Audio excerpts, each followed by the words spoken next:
Hey, good news. We're back for season 6, believe it or not, of Armchair Architects as part of the Azure Essentials Show. So, we previously talked about AI, but it turned out that everybody wanted us to go deeper into one part of AI, specifically agents. And so, this is your agent season. If you have anything to do with agents, or you think you have to implement them, or if you think you have to understand them, you've come to the right place. So, in this first episode, we're going to explore what they are, how they're different from chatbots, and why they're becoming so important in today's world. So get ready for a season packed with this sort of stuff. You're going to love it. Okay, let's go join the architects and get started right in episode 1.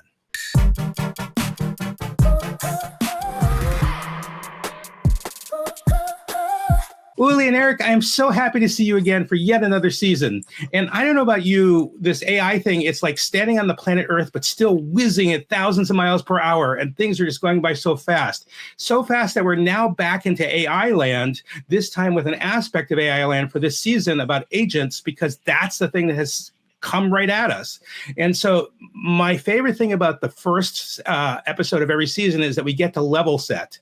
We get to talk about like the words. We make sure that we're all using the same words the same way, and et cetera. So I'm hoping that our audience is going to be good for us to like make sure that we're talking about the same thing, because this is going to be a humdinger of a season, I think. So let's just start out with the very basic thing. Anybody care to offer a definition of what we mean when we say the word agent?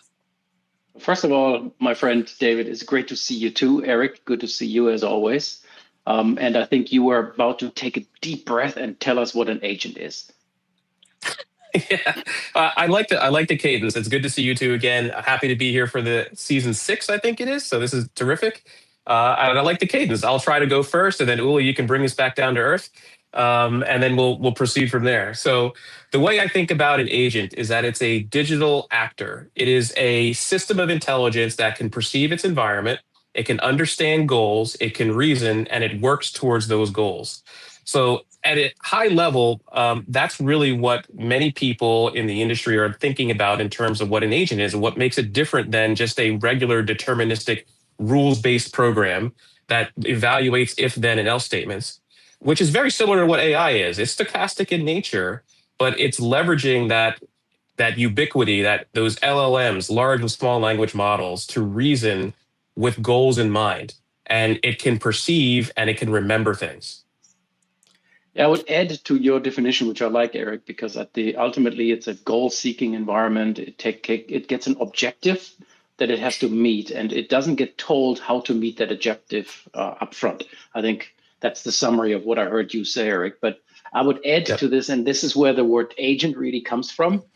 It really has agency, meaning it is supposed to get something done. It is empowered to do something, which normal software tends to not be that way. We don't think about normal software being empowered, although sometimes they are as well. But in this case, because it's goal-seeking, it's looking at an objective to get something done.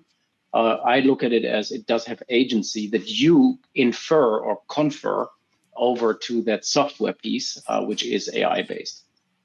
And is it okay if I bring a very large box of air quotes that I have off camera here into this? So whenever you say understands and knows and other stuff like that, that we can all agree that we're actually talking about congratulations. We've determined, through statistical methods what the next token is, and that's the closest we get to understands. Are you cool with that, Eric? I just want to make sure that we're not like, hey, welcoming our robot overlords too quickly. Right? Not just yet, but yes, largely the way that you described an LLM, how it functions, or a chatbot, like any of the frontier models, it's usually there is a frontier model or an LLM capability at the core, which gives its ability to understand tokens, which is prompts, and then to synthesize a directed response. And that's really where that air quote reasoning and understanding comes in. Usually an agent has one of these reasoning engines or LLMs at its core to help it understand what the goals are and to engage in the appropriate prompt responses that help it to achieve goals. Yeah, but I will go further. I don't think you have an agent or an agentic AI system if you don't have a language model at the core of it, because ultimately, otherwise it's just a software program. If it doesn't use a language model to reason over its request within the statistics model that you outlined, then I don't think it's an agent. I think it's just a normal piece of software. And to help people who probably have this blurriness between the term agent and chatbot, right? Is for you can create a chatbot and it can be like Eliza, where it looks for phrases and just responds with an if then, like, congratulations, you said the word, I don't know, help me buy this thing, and it looks it up in its database and sees the help me response, says, oh sure, I'll help you do that, which is different than what we're talking about here, right? Agents in this fashion are not the same sort of just a huge stack of if-thens, right? It's not in that way. I just want to distinguish between chatbot and agent, because I think that's the first place that people go when they think about this. So maybe I'll venture at the risk of going too deep too fast for our architect friends out there. The way I think about an agent is that it's a chatbot at its core. Like Uli said, it's got to have a LLM to help it understand and reason. But there are architectural layers that I think of when I think of what makes an agent as opposed to a chatbot. So in my mind, there's a perception layer, which consists of APIs, connectors, data feeds. It's kind of like how it receives information. In a chatbot, we only have one of those, arguably, which is just me typing in information as a prompt and it responding to that information. Now we have things like connectors and ways in which it can interface with other backend systems, but largely for this conversation, perception layers in terms of agents are much, much more diverse and rich because they are ingrained into enterprise or business processes, and data comes to them differently. The second layer to me is what we've been talking about, which is the cognition or the reasoning layer. LLM at its core, ML models could be multiple models as well. So you could have Claude, you could have OpenAI, you could have anything from Azure Foundry, for example, and you could have ensemble models that are parts of agents as well as part of that cognition layer. And then you have the action layer, which is I've now returned a result, I've reasoned, and now I need to shape that in a language or a format that the caller is expecting, or it furthers the goal, right? So now if I'm part of a multi-agent workflow, if I'm collaborating with other agents and human beings, I now need to synthesize a response that's not necessarily just text out to a screen. And then there's like that governance and ethics substrate, which is, am I executing in a way that is of quality, or did I just hallucinate and produce some AI slop that sounds authentic and is really not, and it's really factually incorrect? Actually, I think you need to go way more basic. Eric, you went super deep, super fast into the stack of what it really means. I think it's very simple. First of all, the world of chatbots that you describe don't exist anymore. If you look at Microsoft 365 Copilot or ChatGPT or any of these programs, they don't have pre-designed phrases that you regurgitate to. That's ages old. So these systems are language model based, and they are much more intelligent, at least to us, with respect to how they treat the request and response. But the key thing is it's a request and response term, meaning if I'm having a Microsoft 365 Copilot or ChatGPT, this system as my knowledge environment, I just ask it a question, it responds. That's it. It doesn't have agency. It doesn't have goals. It's just helping me getting knowledge out of the system. And an agent doesn't necessarily get a request to get something done. It might observe, to Eric's point of a perception layer, that a condition changed.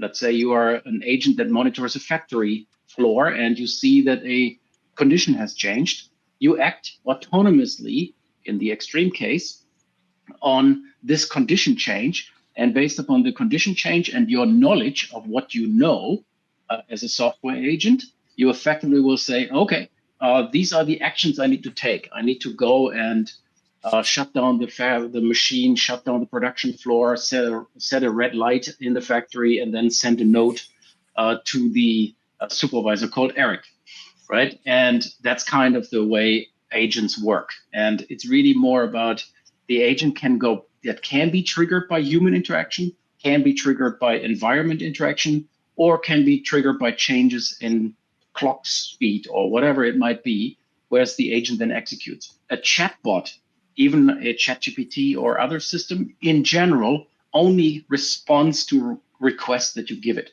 That's the basic difference between the two. They have very similar software architectures because if you look at ChatGPT, it's a reinforced learning-based application, so it uses AI in itself, in addition to sitting on top of a language model, in their case, OpenAI models, and so forth. So from my perspective, from the basic architecture, they're very similar. It's really more about what do I do? What is my job? The ChatGPT system or Microsoft 365 Copilot, they are effectively here to request and response. Agents are effectively there to potentially act on their own based upon predefined variables within specific guardrails.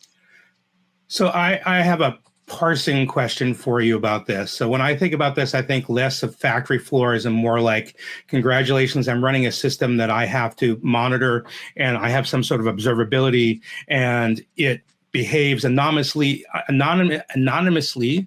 Anonymously, is that what I mean? I don't mean anonymous. I mean like autonomously. Well, no, I meant like something goes wrong. Something goes wrong. It's out of parameter, right? Like it's something, like I'm seeing stuff happening that isn't the way it usually is. I'm an anomaly. That's the word I'm trying to work off of, is anomaly. I detect anomaly. But the thing is we've had machine learning systems that detect anomalies before and then behave in that sort of way. And is the distinction between those systems, again, to help us parse this, and an agent in our mind, the LLM, is that that's like the difference between that and like the thing that noticed that, you have a spike there, we should do something about it? Well, think about it this way. When you write a normal software program, so you effectively go and say, I'm seeing this anomaly, and based upon what my knowledge is, I'm writing a piece of imperative code, Java, C#, whatever you like. You have to understand everything that is there to know, and you have to express it explicitly in code. Otherwise, it doesn't happen. Right. And when you look at anything that isn't pre-programmed, is not going to happen. So if there is something that is not the same as it was in the case before, and we have never seen it, a human has to come in and evaluate it and look at it. When you look at agents, AI agents, because they're using the language model and because they reason over the request, they effectively take three things into account. First of all, what happened, the event, the data that they get. Then they draw on knowledge, which is, in the case of the asset that is going wrong, for example, might be the user manual. The user manual has everything written down that is to know about this stuff. And maybe there's 20 years of history of operating that asset in that specific company that has been digitized and made available to the software agent. So the software agent can reason over that knowledge. And then based upon the event and the knowledge, it will then go and say, now I need to do these 5 things. Which means anything that happens is not pre-designed and pre-programmed. It's actually a combination of, here's the event that I'm seeing, here's the data that I'm getting, to make it more generic, and here's the knowledge I have how to deal with that data. Here's the correlation effectively to say, we have seen this one before, and these are the steps that I'm seeing. And that still can lead to an environment where the system says, never seen that one before. There's no knowledge there. And then you run the risk of hallucinations that Eric already brought up. But in general, because the knowledge base is very tailored for a software agent rather than the internet, like we do with a Copilot or a ChatGPT, the risk of hallucination is far lower because it's a very specialized set and minimized set of know-how we give to the software agent. And that's really the difference. In the normal software program, you have to write all of the code and all of the eventualities that you have to deal with. In the agent software world, you give it knowledge, and as long as knowledge is available that can deal and understand what the event is and has a recipe to effectively deal with it, the software agent, the AI agent, will effectively go and turn around and say, okay, I can now execute whatever the plan is that I'm coming based upon the correlation between data I'm getting, the knowledge I have. I develop a plan of action, and that's the way it works. Yeah. So it seems to me that David, go ahead. One of the things that I really liked about your example is it's a real world application of how businesses, enterprises, people are trying to figure out, where does an agent actually plug in? I've had anomaly detection models for about 10 years now, but Now, if you remember kind of like the tour through the anatomy of an agent and the way that Uli described it, is an anomaly detection now becomes an event. It's a signal that passes through that perception layer. And what Uli was talking about was providing and grounding the LLM, the cognition core, the anatomy of that part of the anatomy of the agent, and making sure that it's not just going to kind of go off rails and just start to make things up and or drag things in from left field that it's been trained on. We're grounding it in some sort of systematic and or established knowledge base that the organization deems as this is the way I want you to think about things. It sends that to that cognition layer, and then it utilizes the power of the LLM to reason over it, as Uli says. So that's the cognition that happens, comes out with a conclusion that says, you know what, this is okay. I've seen this before. And as a digital worker, right, that's really how you want to figure out, like, hey, if this was a person, these are the things I would want it to do. And that the way you imbue it with that agency that Uli was talking about. And then it goes to that action layer that says, all right, now I know what to do with this. I'm either going to ignore it, I'm going to log it, I'm going to let a real human being on a plant floor in our manufacturing example know I've seen this thing, but on a scale of 1 to 10, it's a 5. You do with it what you will.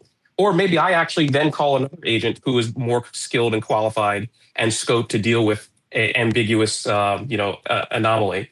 And then there's that governance layer beneath it that says, all right, here's what I got, here's what I consulted, here's what I put out, and I've got to observe some guardrails, right? So from an evaluation perspective to make sure I didn't get it wrong, and then I can actually log that. Well, so the next obvious question is a big one. So I think we should take it in the next episode, which is cool. Now that we kind of have a really good idea of what an agent is and what it is not, which is equally useful, how do we build one? Like, what are the parts of it? And so I'm hoping that we can pick this up again in the next episode. So given that, what I want to do is I want to thank the two of you, and I want to thank our audience for joining us for Armchair Architects as part of the Azure Essentials Show. If you want to know how to build one, check in with us in the next episode, and we'll look forward to seeing you there. Great to see you again, man. To be continued.